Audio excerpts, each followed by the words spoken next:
Well, hello everyone. Welcome to this Legacy Project webinar, and thank you so much for coming. And we're in for a treat. We have a wonderful panel tonight. This is the second in a series of webinars. The Friends, the FMAT charity, are running this Legacy Project with the aim really to try to collect some of the amazing memories and experiences and stories that teachers have had with first generation teachers.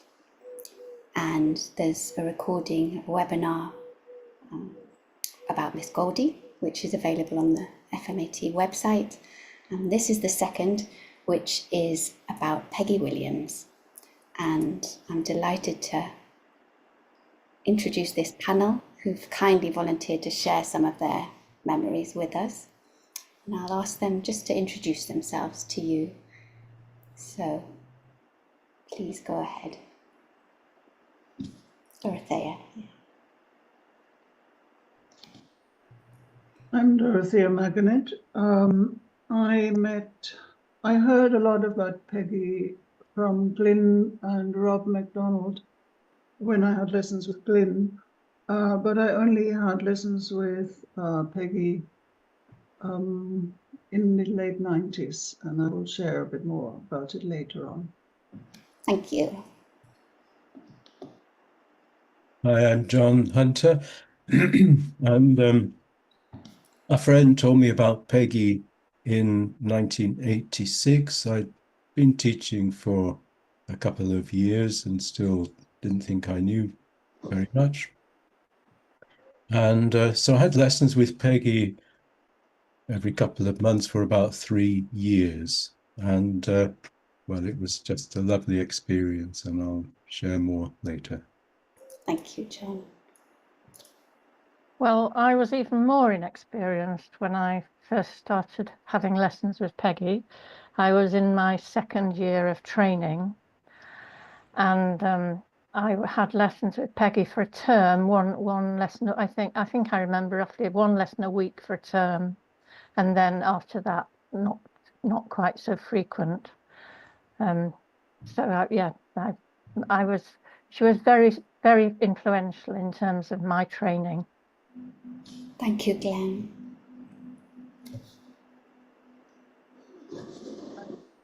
Naomi.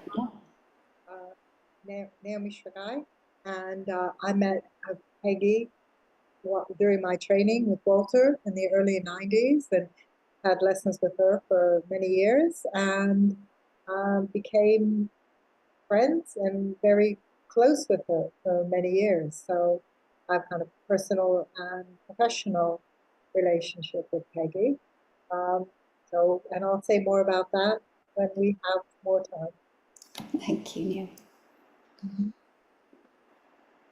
I'm Nanette, and I first made contact with Peggy in 1997. Was only teaching for about 2 years, but I didn't get to actually have lessons with her because I was in the States until 1999.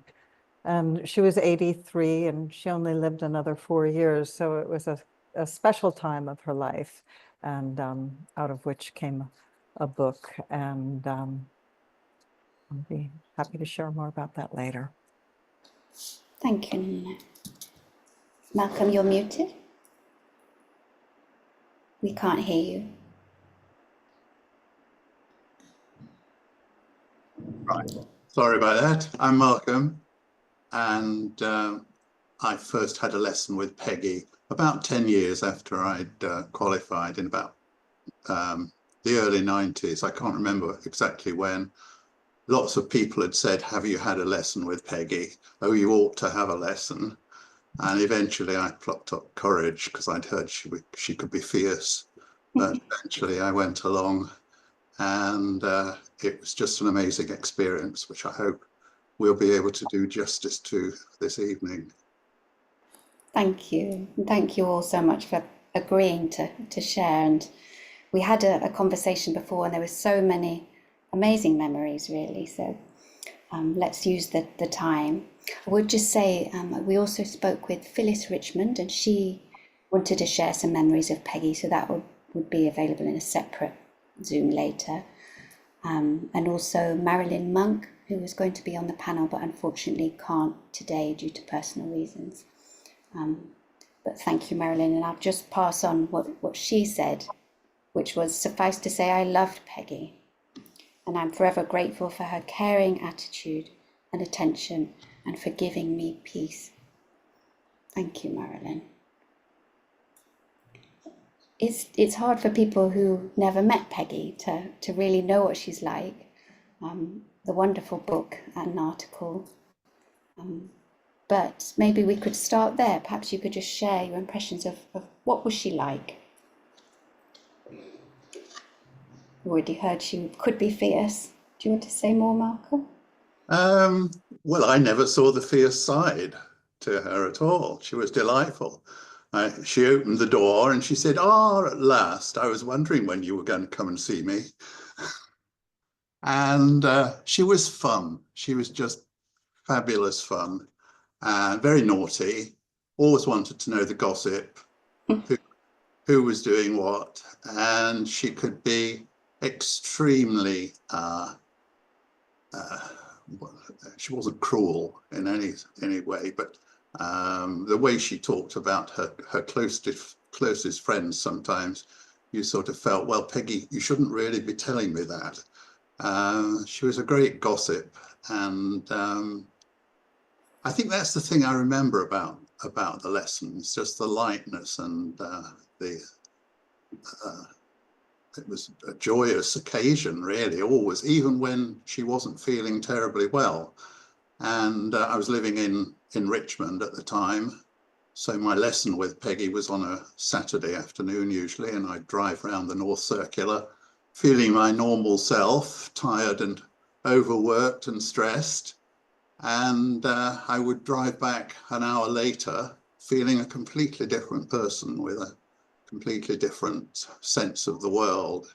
And she was amazing the way she could use her hands and just make you aware of when you were making things more difficult than they needed to be. So I'll stop there for a moment. Mm.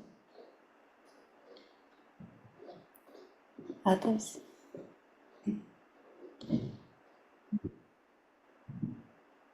I could come in and say something. Yes, Naomi. Yeah.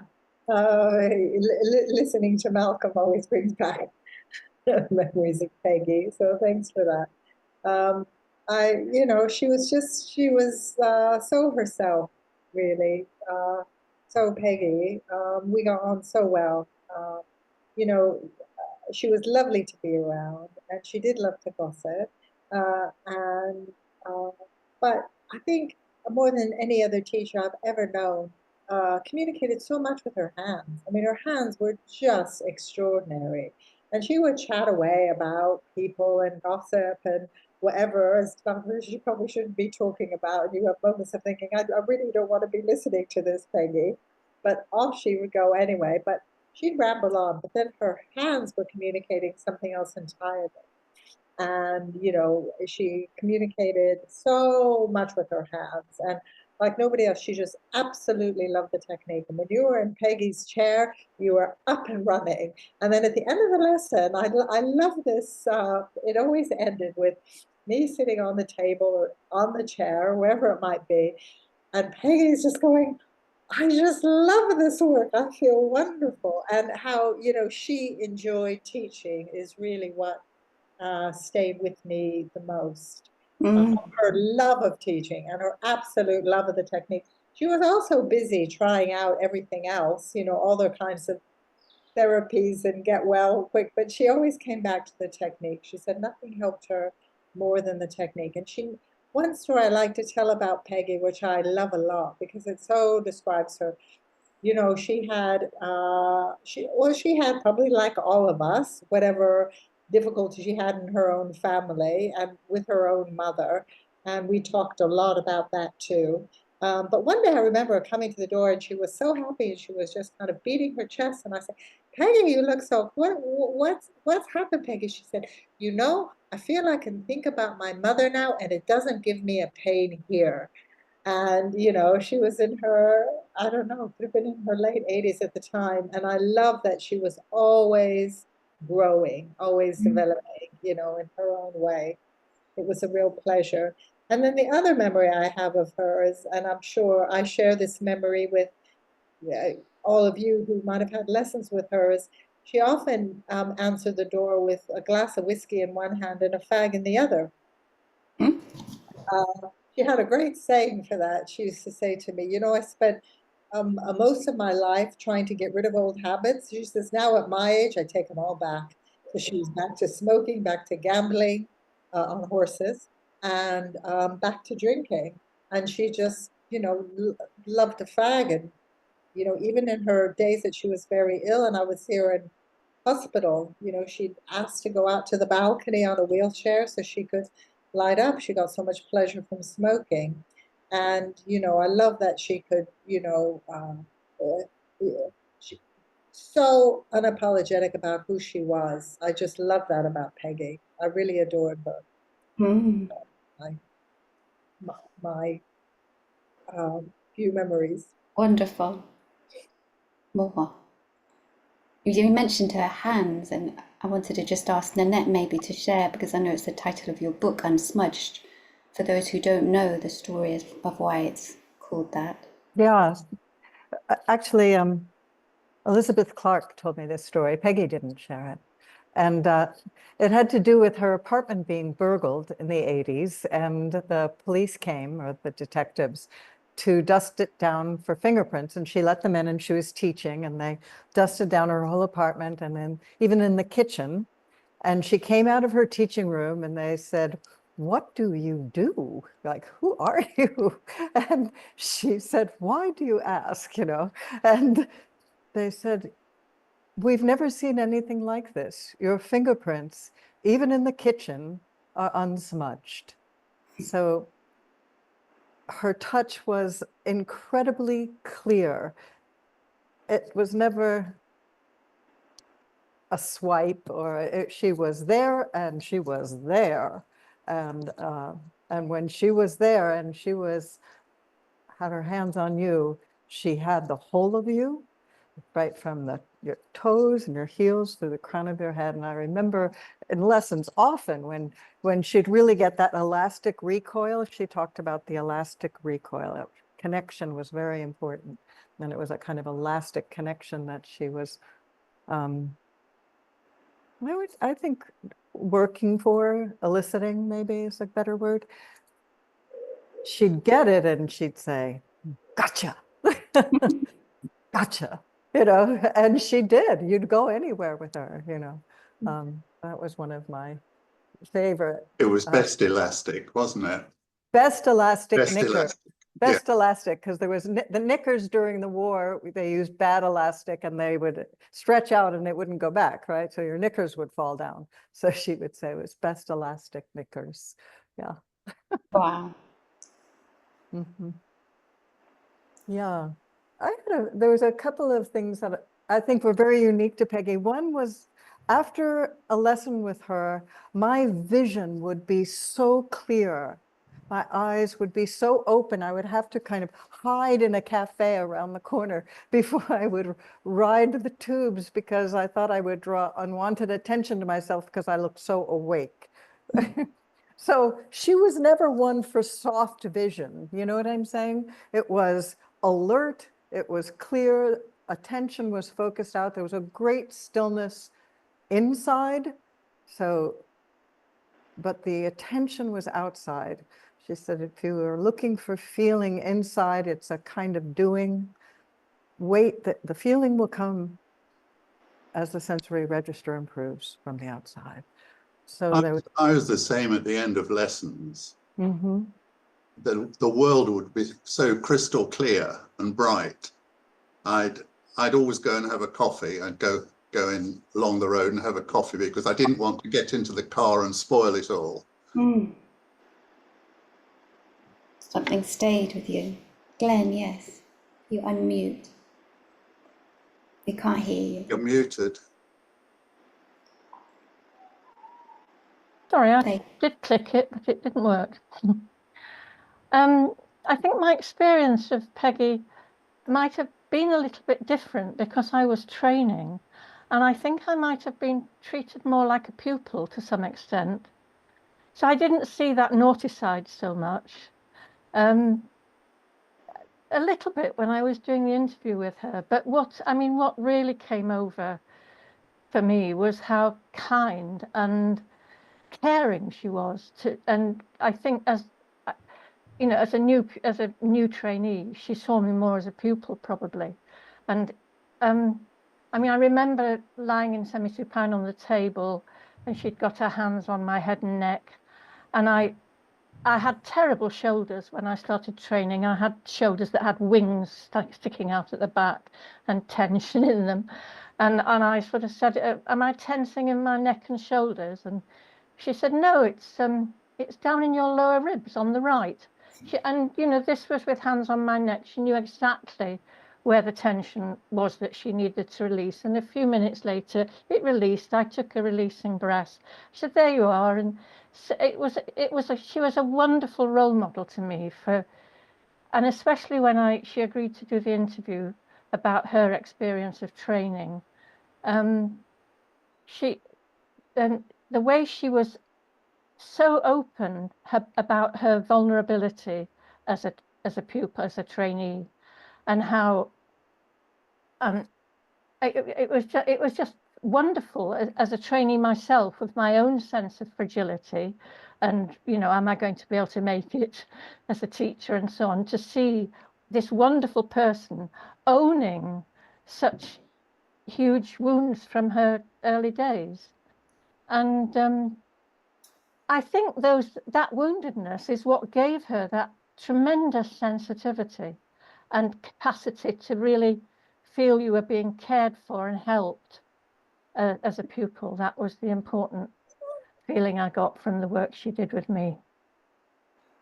Thank you, I'd like to leap in, Glen, and say thanks so much for putting it so clearly. I think that was you described Peggy so well. Her vulnerability gave her that depth of sensitivity that she could really share, and I think people felt that from her. The sensitivity. But alongside this vulnerability and sensitivity, of course, strong from it is also her kind of enormous strength too. Yeah. In her hand. Yeah.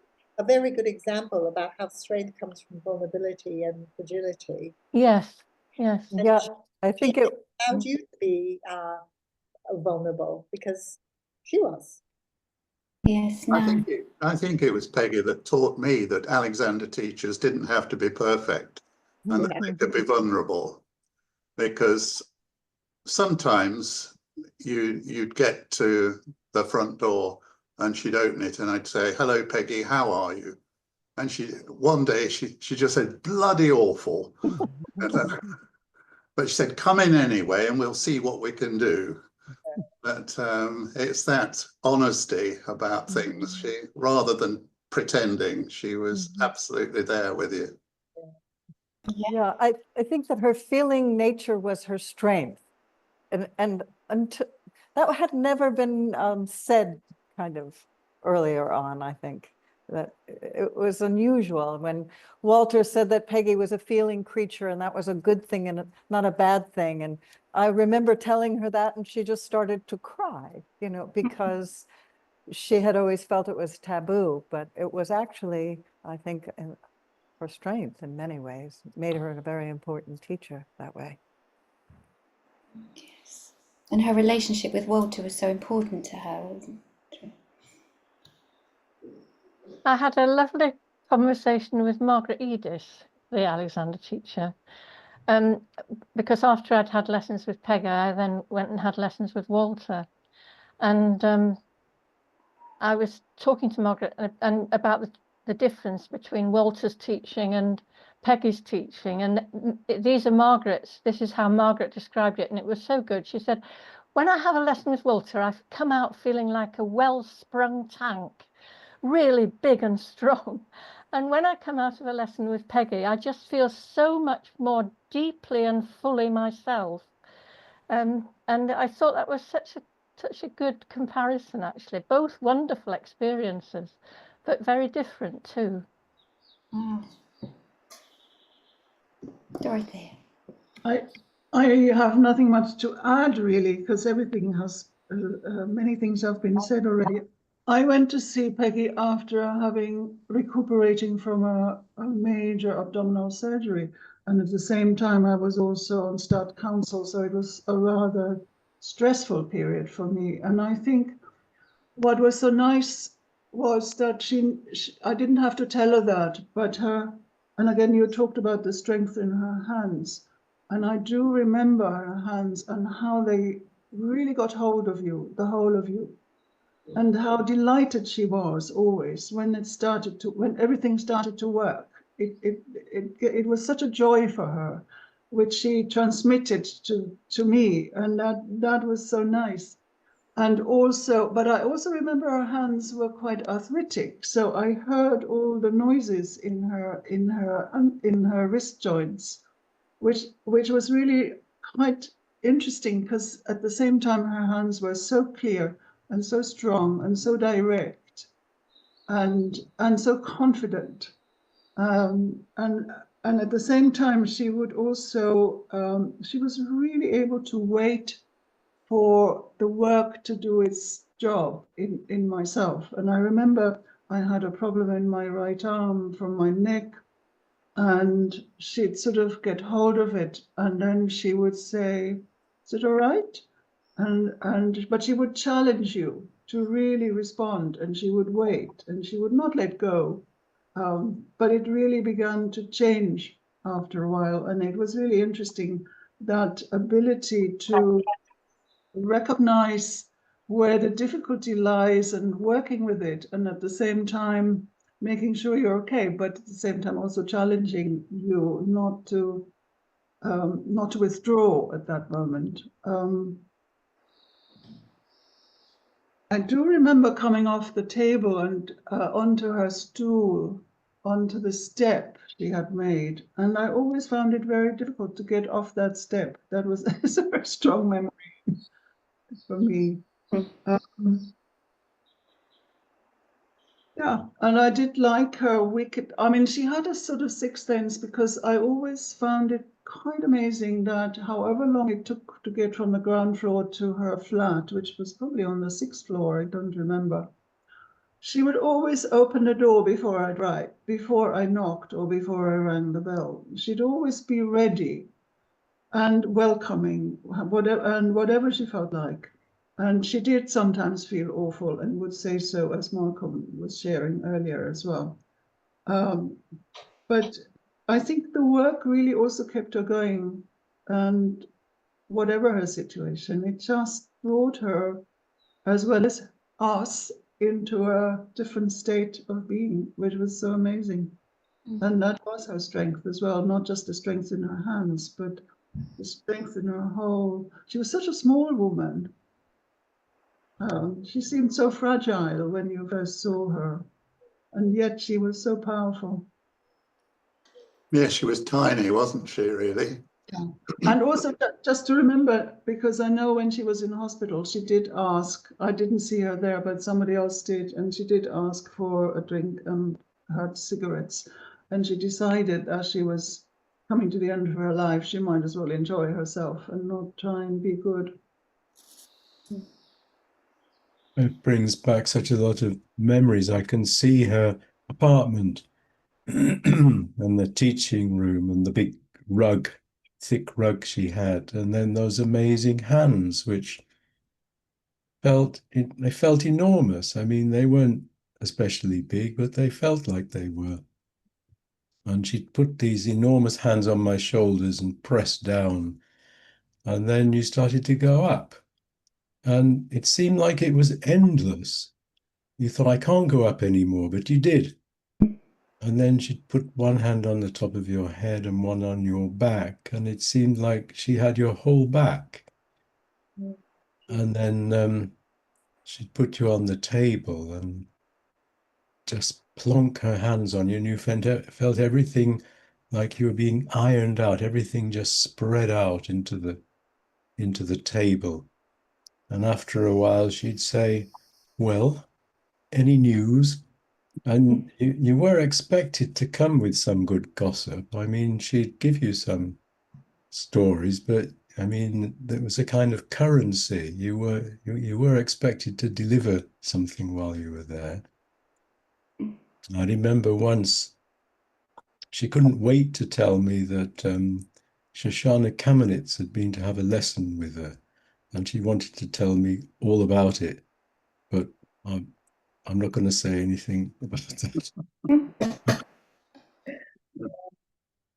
Oh, it's funny. She could be such a gossip. But the other thing, going back to Peggy being fierce, of course, you know, I agree. I mean, she wasn't ever fierce, but we had gotten so close. She'd say anything to me, and some of the things she would say were quite outrageous. And we used to, after a while, when she was older, and then I would put my hands on her. I think we were friends, and she wanted some work, so we did more kind of exchanging. And once I was working on her, and she, "Get your hands off me," she said. She said, "Who trained you?" I said, "Peggy, you know that I trained with Walter." "You couldn't have trained with Walter," she shouted. So, but it must have been Dillis that trained you, she said. Of course, she had to think about Dillis. It must have been Dillis. But of course, I mean, she wasn't unhappy because I did work on her quite a lot. So I didn't take it too badly or too personally. But that was, you know, that was Peggy. Sometimes I would bring her things, and you know, she didn't like them, and she, you know, wasn't short of telling me it's not what she. So I just played it safe and just brought her smoked salmon bagels every week, and that couldn't go wrong. And that's what we did. So she was a little bit, she was somewhat unpredictable, but oh, maybe I'll say something about how her work influenced mine. And I can't really say precisely how, except that I keep her in mind from time to time. And no doubt she had influenced me above all teachers, because I don't think I worked with anybody as intensely and closely and for so many years as I had with Peggy.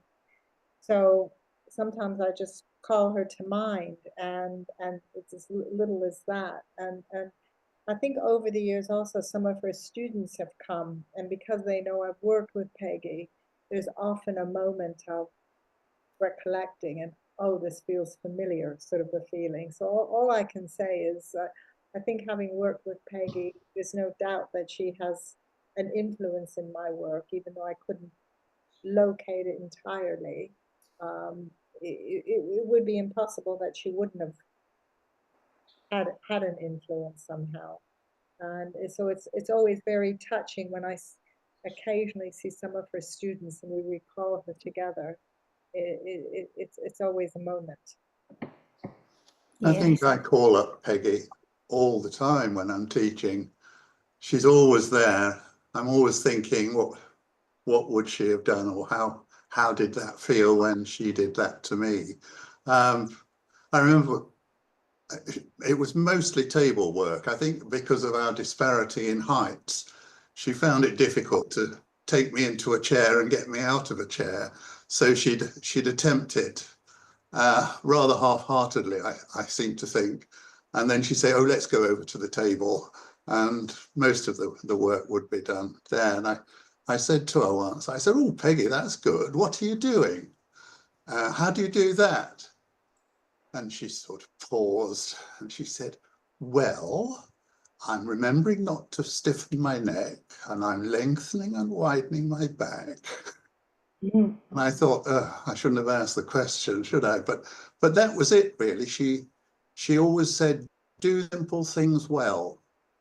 And there were no pyrotechnics, nothing dramatic at all. But whatever she did was crystal clear and just perfectly formed for that moment. And that's the kind of person, teacher I would like to be. Yeah, and it was always simple but very clear and very direct, and that was so extraordinary. There was no frills to the teaching. And what I've taken from her is exactly this sense, wherever she put her hands, whatever part of my body, I would always have the sense of having that she has the whole of me in her hands. And I think that was a very important, indirectly, we never really talked about it, but indirectly that is informing me all the time now when I'm teaching, I hope. Yeah, That first moment when she put her hands on you, the whole world kind of spun 360 degrees and you were in a different space.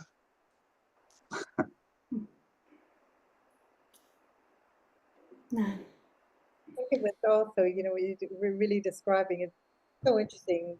Probably reflects teaching is, you know, the depth of her teaching and the person that she is. Do you know what I mean? It's, you know, she was so, in a sense, she was quite small and quite vulnerable and quite firm in ways, but you know, her teaching came through this extraordinary direction, you know, came through her hands.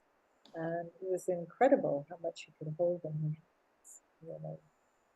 And I think that the thing that was so important, that she had this incredible love of life, and her naughtiness was part of that, because it whatever could bring her more alive, she was up for that. But it was her hands also were incredibly rooted in inhibition, this deep, deep stillness that she had going on inside. So whatever was happening or whatever she was talking about, there was always that deep quiet. And the quiet, I think that was the only way her hands could be so dynamic, because I found her hands very dynamic. And though she, yes, did the simple things extraordinarily well, yeah, there were some things that she did with me that I had never had done before, you know, being on the table once, and towards the end of the table, she kind of came down, had my spine between the shoulder blades, tossed me up into the air. It felt like I went up 2 inches or something, and my whole spine, and she caught my head, and I saw lights, and it was extraordinary. It was some kind of deep system reboot or something. And I looked at her like, and she said, now don't try doing that till you've been teaching 25 years. And I thought, 25, yeah. But yeah, so she was able to do things every now and then that she would quietly restructure kind of my universe with her hands from the first time she put hands on me, you know.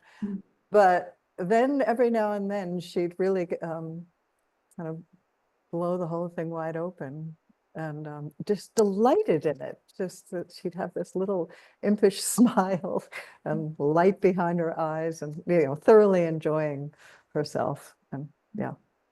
I had a similar experience with her when you're lying down and she's got your head and she throws you up. And she just said to me, she said, don't do that until you know what you're doing. It's taken me more than 25 years to know what she was doing.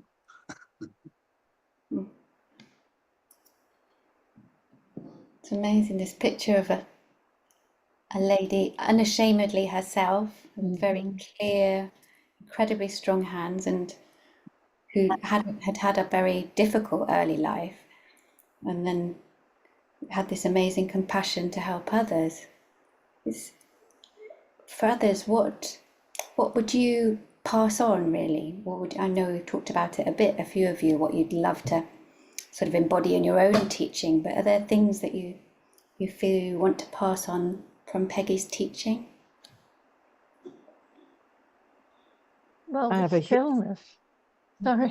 The stillness. The stillness and what I call listening hands, the way her hands would listen to you and get the whole picture, and also that she didn't, you know, you didn't get a list of directions unless she's teasing you, Malcolm. Because she actually talked in terms of wishing and wanting. Her whole approach had that gentle emotional quality rather than intellectual. It wasn't doing them all, thinking through all the directions. It was wanting this length, wanting this connection in the back and head and neck and so on. So yeah, there were some very lovely qualities which I try to emulate. Yes, it was a completely different kind of knowledge, wasn't it? That Yeah. you can't articulate it. It was experiential and very strong. I know exactly what you mean by that stillness, that complete quiet and endless space, time and space. But at the same time, it wasn't dead. It wasn't empty. It was full of energy. Yeah. And She was very clear that stillness was not dead or a collapse. She said it was a state of alert awareness, and collapse was an act, and stillness was not an act. It was a state that that was so important to her. That it wasn't doing nothing, right? It had a vitality that came about from alert thinking and preparation for movement. It was purposeful, yeah. Like that. And what Glen said about it's the clear, absolute clear intention without any of the doubt or fear or worry that gets in the way. And how do you think she developed that? I mean, we talked a bit, I mean, was it because of how she was, or do you think it was because of her years of training, or just what she discovered in her life, or, you know, how do you develop that kind of presence and stillness? It was a practice, and she took it seriously, yeah. I think, you know, something that Glen touched on earlier, I think it, you know, comes from Peggy. I think it comes from her willingness to be so vulnerable, really, and it just shows the strength and vulnerability, really, that she had, and honesty, I think, and courage that she had, her work, and as Nanette saying also, she loved the technique. It was once she discovered the Alexander technique, it was, she gave it everything she had. I just wanted to pause and say, you might remember this is Peggy's teaching chair. I thought I should include it in the conversation. Might recognize the chair, somebody? Not weird. I didn't catch what you said, Naomi. I'm sorry. Sorry? What are you saying? I've missed something there. This is Peggy's teaching chair. Oh, I see. I thought I would bring it in. Thank you. It's a kind of a memory, but I don't bring it out often. But I just realized might be a good moment to bring out her chair. There was something because if you remember her flat, it was very simple, really, wasn't it? In ways, it was very simple. There was a simplicity about Peggy, but you know, so many things happened to her internally. I think she went through so much, and I think her teaching came. You know, she did struggle with life. I mean, she did find life relationships not easy, and it was this kind of depth, the sense, the sensitivity she had, really. So she really needed the technique, and she really leaned into it, and maybe that's what gave her, that's what added to her work. She really needed the Alexander technique.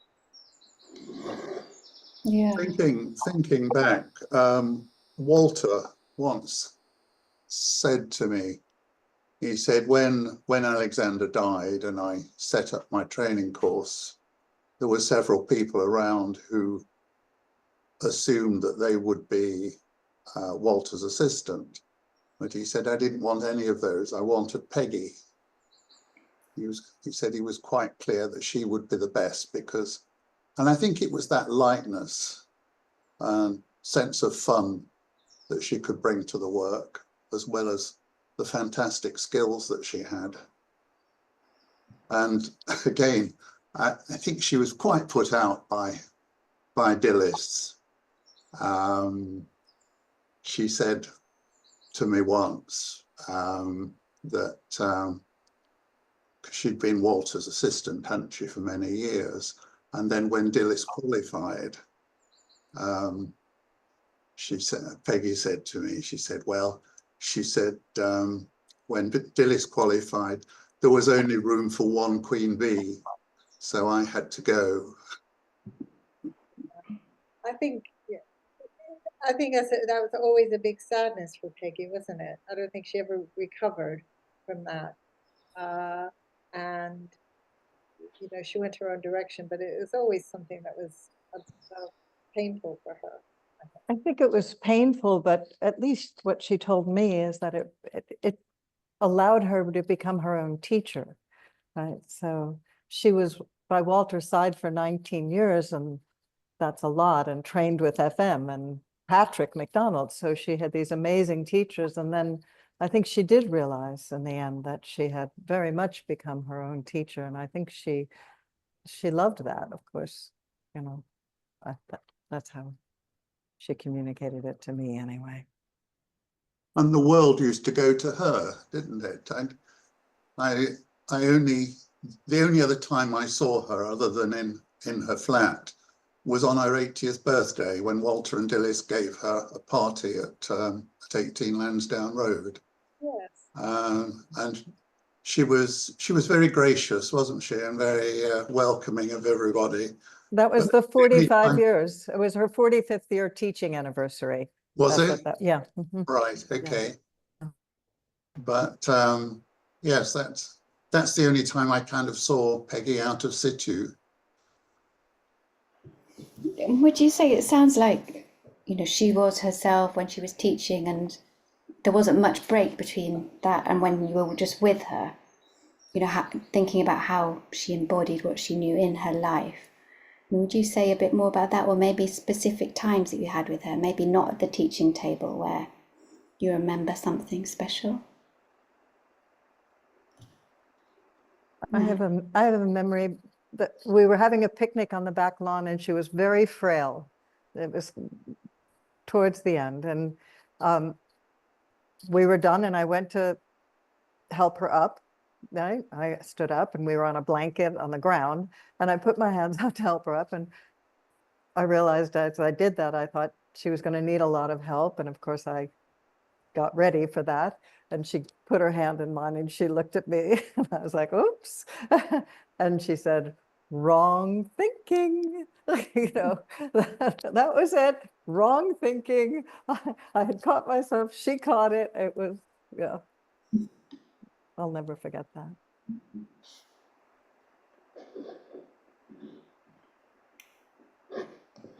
Yeah, Dorothea. I think, you know, I was saying earlier, we had more of a personal relationship over the years. They used to come on the weekends and just share bagels and salmon and talk, really. And we had quite a lot in common. And I think that brought us together too. We were both Jewish, and that was a thing. But also just life challenges. So, you know, we talked about quite a lot. She's, which I'm sure some of you have known about Peggy. She was so very open about herself, and you know, in her life and her struggles, and you know, her marriage loss, so many things. She was so open about talking about things, and you know, she always had 2 students a day, you know, for many years. And I think that really, that teaching wasn't just the teaching, but, you know, I guess what's understated is the relationship she's made, the connection she's made with people. That meant the world to her. Yeah. There's a question about Alexander teachers today. You know, what advice might Peggy give to young or new Alexander teachers now? Anyone wants to? I mean, I was a new teacher when I went to her, relatively new, and she was very supportive. Let's focus. And yeah, she said I was trying to help my pupils too much because my arms had got tense. And then when I was complaining once about something or other, I can't remember what, she said, "Oh, don't worry, it must come right in the end because the direction is there." I found that very helpful, that just because you have some physical grumbles or aches and pains doesn't mean things are going wrong, as long as the direction's there. And she said it with a kind of confident belief, really, that if the direction's there, things must come right in the end. And I found that very supportive. Really reassuring. Glen, yeah. I was just going to say that if she was advising young teachers today, the first thing would be stop looking at your mobile phone. And you'd say that to every pupil as well. Yes, and yes, I think I think we do have to deal with a different set of problems because of the world of computers that we live in now. Yes, I just think Peggy would be outraged by anybody going into the mobile phone position. Malcolm.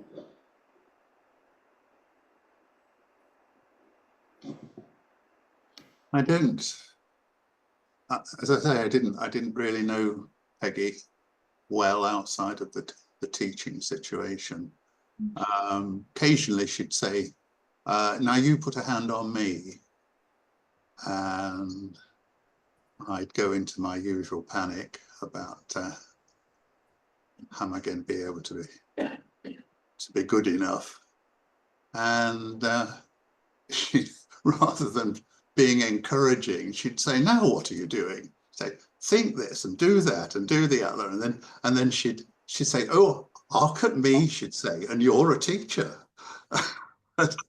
It was very disarming, but she in no uncertain terms was not going to take anything less than as good as it could be. And she was very good at telling me exactly what you'd got to think and what its intention, again, what your intentions had to be. Yes, it's little things at the end of a lesson when she'd get a little scrap of paper to write down the date of your next lesson. She'd pick the pen up very carefully and hold the piece of paper and write in a very almost laborious way. But she'd be thinking about her direction the whole time.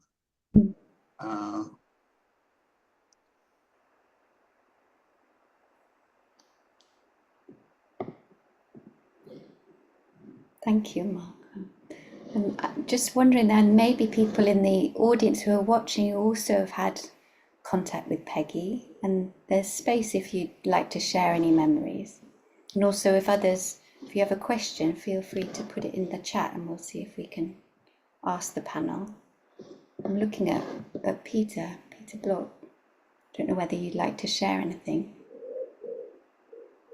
Yes, I kind of recused myself from this panel and then started to regret it. I've done something wrong with my computer, or this other person's computer I'm on. So I had lots and lots of lessons with Peggy, all I could ever get. I think, like everybody else has said, she had the most extraordinary skills. I never had an experience with anybody that was as good as with Peggy.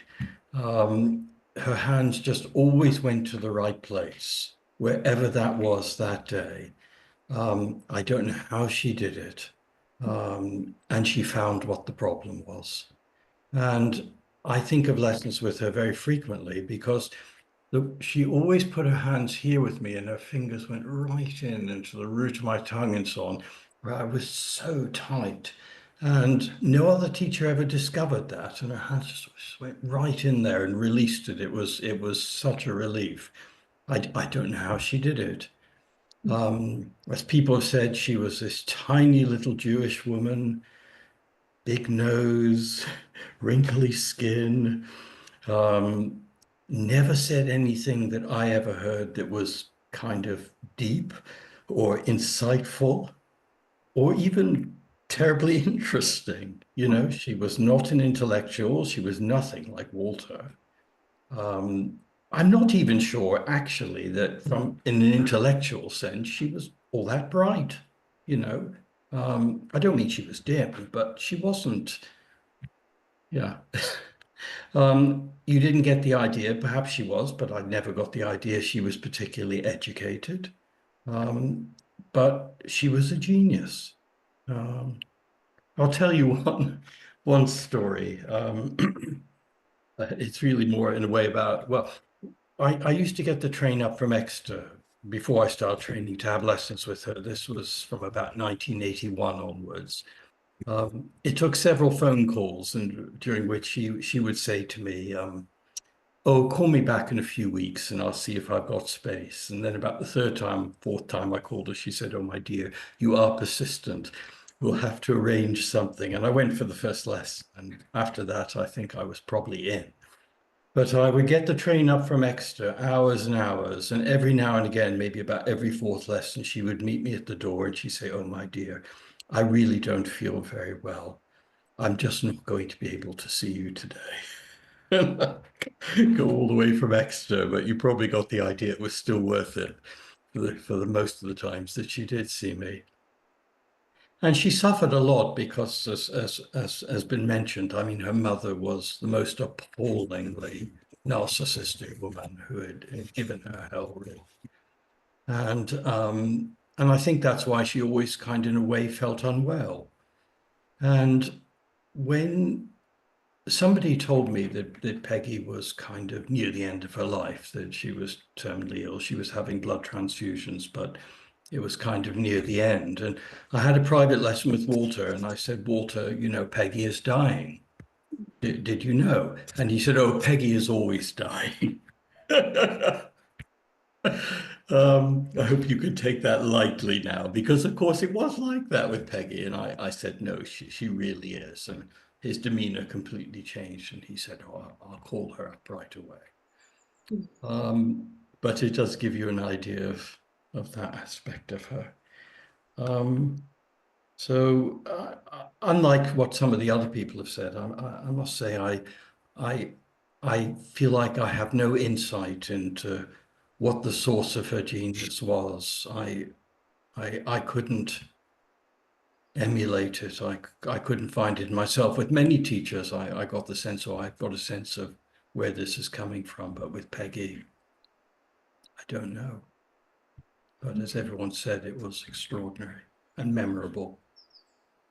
And I'm so much more experienced now than she was then, but I'm sure I'm just not a patch on what she was. That's it. Is that okay? Amazing. Thank you, Peter. Stay. There may be more questions. There's one, how was her relationship with FM, or how did she talk about him?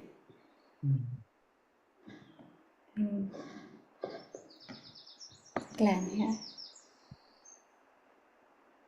Yeah, she worshipped, she adored him. She thought, I mean, FM saved her life. She thought he was an absolutely wonderful man and a wonderful teacher. And she was utterly grateful to him for the changes he'd made.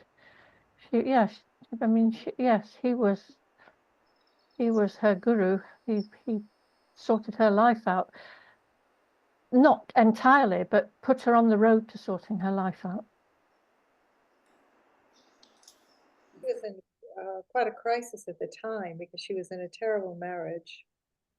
Her husband was a gambler, very abusive, but it was her husband actually that came to know FM and introduced Peggy to FM. So she was very grateful for that. And I think it was there that she gathered the strength to end the marriage. Carry on with her life. No. Yeah, I mean, she often talked about out of great misfortune being her first marriage, right? But that got her out of her house as soon as she was old enough to run away and get married. That's what she did. And but out of that, he had a stammer, and so he went to FM after the war. But he was once he realized that what was involved, he sent Peggy along instead, right? And so she went along, and she only had a handful of lessons before she asked FM if she could train. And he took her in. And I think that was unusual at the time. And then she ended up being there for about 8 years, you know, so she was there. The first year of her training, FM had a stroke, right? After the libel case in South Africa. And Walter and Patrick took over for a while, but then he came in quite a lot after that, and he gave everybody an extra year. And then she did not feel ready to teach after the extra year, and he gave her free of charge another year. And then she just stayed and stayed until, I guess it was February of 1955, because FM died in October, that finally Walter and I think John Skinner coaxed her to get her certificate from FM. So she had the last teacher certified by FM.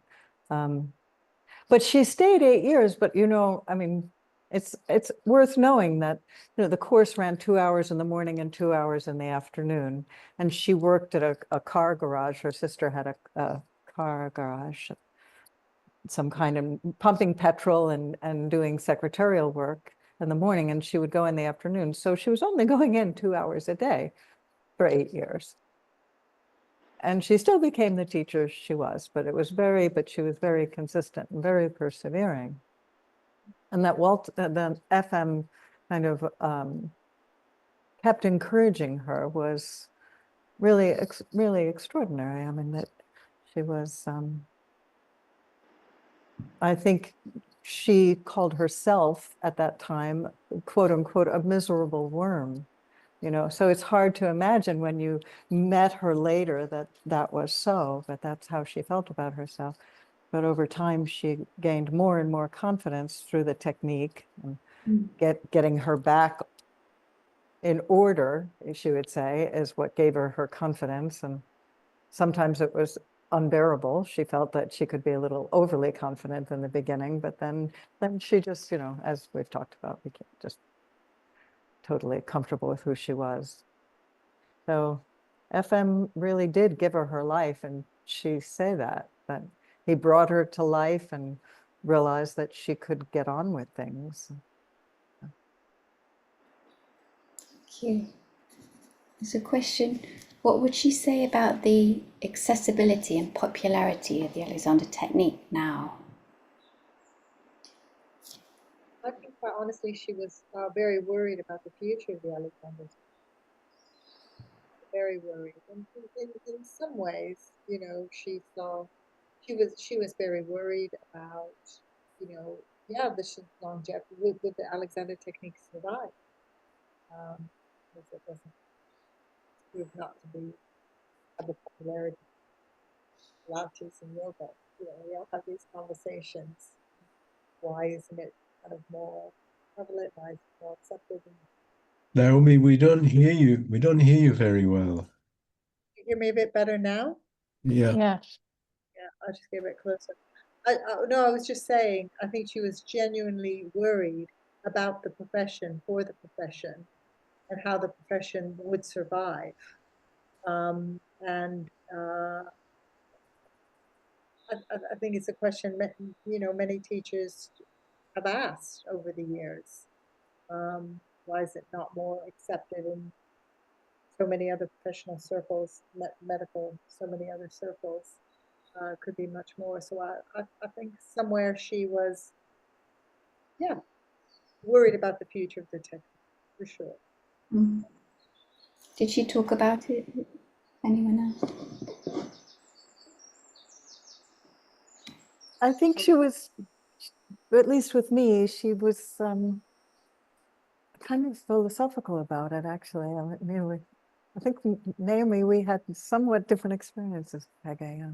But that was Peggy, you know, she kind of met each person where they were, right? But I had the sense from Peggy that she felt that, you know, you just had to keep teaching and people would find their way, you know? It wasn't for everybody. And on some level it was, you know, she absolutely believed in the power of it. I mean, that was the thing. If she was going to give something to future generations, that was change is possible. Change is possible. It completely revolutionized her life, right? And that there is hope. And she felt that her life would have to give hope to other people. And so that, and that if you just kept doing the work, that people would find their way with it. I think that's how I got what I got from her. Thank you. Another question. Did she know / work with Elizabeth Walker? Well, I'm sure she knew her, but I don't know. Yeah, I interviewed Elizabeth for the book, and you know, Elizabeth had a respect for her. They were friends. Elizabeth came to the I have a nice picture of Elizabeth and her at Lansdowne Road at that the anniversary, the 45th anniversary of her teaching. They were actually talking about, I remember now how, you know, in their older years, that how it was really nice to still be teaching and to be able to keep doing the thing they love, and how it was nice to earn a little pocket money too, and you know, this kind of thing. And yeah, they were friends. They were very friendly. And I went up, trying to remember that from her interviews, anything in particular. I can't remember anything in particular, but there was a great affection there on both sides. Another one. What would she say about AT teacher training?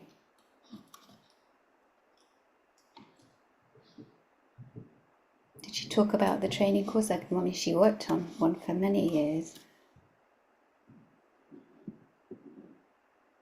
Well, she worked at Lansdowne Road. She also worked on the Collins's course in North London, right? So she loved working on a training course, and she loved them. If people came in small groups, you know, she just loved teaching. As far as regulations go and competencies, I think she pretty much had the same opinion that Walter did. Maybe somebody else could address that better than I, since I'm an American teacher.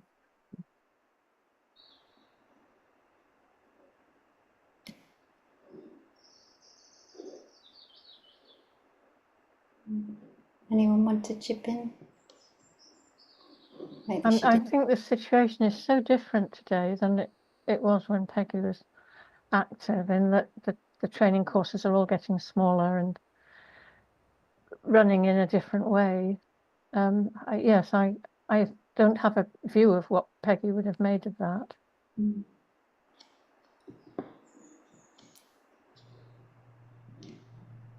Then are there any just personal memories that you'd like to share? Yes, I would like to. I had lessons with Peggy in the 80s. I had a taste of her fierce side because second lesson I was trying to leave my screaming toddler with a friend so that I could go for the lesson. And needless to say, I was late. And when I got to the door, she was there standing and waiting. And she said to me, "You are 4 minutes late." So, but I went on to have a lot more lessons after that. And I did want to ask those people who were close to her towards the end. At her request, I made her a silver brooch with a bird. And I wonder if any of you know what happened to it. I don't know what happened to it, but can I just say, talking about... Can't hear you, sorry. Sorry, I don't know what happened to your brooch, but I have to say that there were things missing from her flat in the end, very quickly, very suddenly. I don't know where they went. So many items went missing. I suspect at the time, I think, I don't know if any of you know Lawrence and Celine, but they were a couple that were very close to Peggy. And at the time, three of us, but primarily Lawrence and Peggy were all just wondering how things had gone. And we guessed, but it's only a guess because we can't know for certain, that she was giving things away to people, or people were asking for various things. Her teaching certificate had suddenly disappeared, and all kinds of items were gone. And so that brooch might have been included. I didn't see it. Oh, thank you. Yeah. And by the way, I have her teaching table. Ah, do you? I think I've left that because I left it with a training course. I left it with Me. you. With Yes. Yeah, sorry. So you come around to my flat to take. Yes. Well, I'm so pleased it's being used. I hoped it would end up in a training course. So are you using it in the course? Yeah, very much so. Oh, I'm really pleased. And perhaps the chair as well. It's sitting at mine, but it's not being used. A little bit wobbly, but I'm happy to donate that as well. Yeah, you mentioned Lawrence and Celine Kirshen. They did give me the stool and also the little white wooden block that she used to put underneath your knees, which I gave to Malcolm. So, but have you asked Lawrence about her things? Has anyone asked? Yeah, no. That was the conversation we were having. What I just mentioned is that, some things had gone missing and we couldn't imagine where. But we could only guess that she had given some items away or people had asked for them. Yeah, I think what comes across listening to everybody tonight as well is a feeling I certainly have with Peggy, and perhaps it's shared or not, that there's also something very mysterious about Peggy. I mean, obviously she was very remarkable. We can't, and there's something also that was never entirely, understood. Where sort of conversation tonight, where her genius actually comes from, and so there was always an element of not, and I think that was true to the end. So we couldn't really understand where some of the items had gone, and perhaps she had, as I say, given them away in the end. I remember she offered me one of her first edition books of, FM's books, and I said, no, I can't take it. The next time I got there, it was gone. She had, yeah, so, that's, she was definitely doing that, yeah. I know that her ashes have been spread on the South Downs. So somewhere, I'm not exactly sure where exactly. Might be because her niece lived in the South Downs. Well, are there any more questions from the audience coming? Or maybe just to ask the panel if there's anything else, for the archives, for people listening to this in years who... I'd just like to ask Nanette something, actually. Peggy and I talked a lot when I went for lessons for a long time before I trained. And she talked a lot about her second husband or second, I don't know if they were married or... That's pretty intuitive. I was just about to show a picture of her with him where I think her ashes were spread. There she is. That's Rex. Rex, that's right, yeah. Yeah. And there she is in 1961. And he died young, didn't he?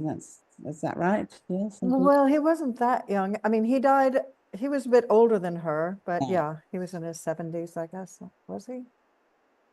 Was he in his 70s? How old was he? Maybe he was in his late 60s. I don't remember. But he did have, he had lung cancer, and it progressed very quickly. And she was devastated when he died. And but yeah. You've got a picture in your book that I took, I think, when she was... I'm sorry? You have a picture in the book that I took. She was lying on the couch. Was that like that with her? Oh, it's that one? I thought Ruth Murray took that. No, that was me. I didn't. Oh my gosh. Well, I'm about to put a new publication out. Now, is it this one? Yeah. Oh, that's great. Maddie Paxman. Okay, I'll make sure that you get credited for it. Yeah. Thank you. I love that one. It's wonderful. Yeah. Just to say, Marilyn has just put a lovely message in the chat to say, at the end, I visited Peggy regularly and she loved to give me a lesson, claiming it helped her feel good. I managed to help Peggy secretly out of bed to the roof of Whittington Hospital to enjoy a cigarette. Yeah. And many of the panel were with her towards the end as well. This bit of mystery that everyone's talking about, and I think that's true, is you know, I interviewed Rabbi Newman, who was also a friend of Peggy's and Celine and Lawrence, right? And he was a friend of hers and a student, and he spoke at her service at the end. And I talked to him after, and we talked about her unsmudged fingerprints, and he said, you know, for Peggy, matter was a holy thing. Matter was a holy thing. And now she would never say that herself, but I think that that is some of where her genius came from. And he connected it to her Jewish roots, though she was not a religious person. But that was the sense I had.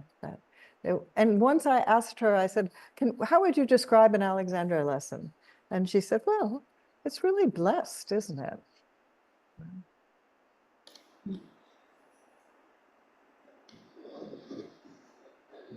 Any final reflections from the panel? Anything to share?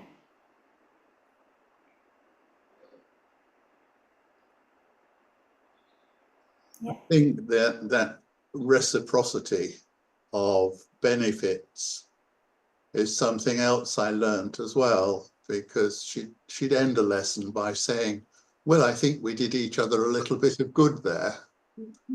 And to realize that you're not doing it to the person. It's not one way. It's making that connection, and both of you working together. Thank you.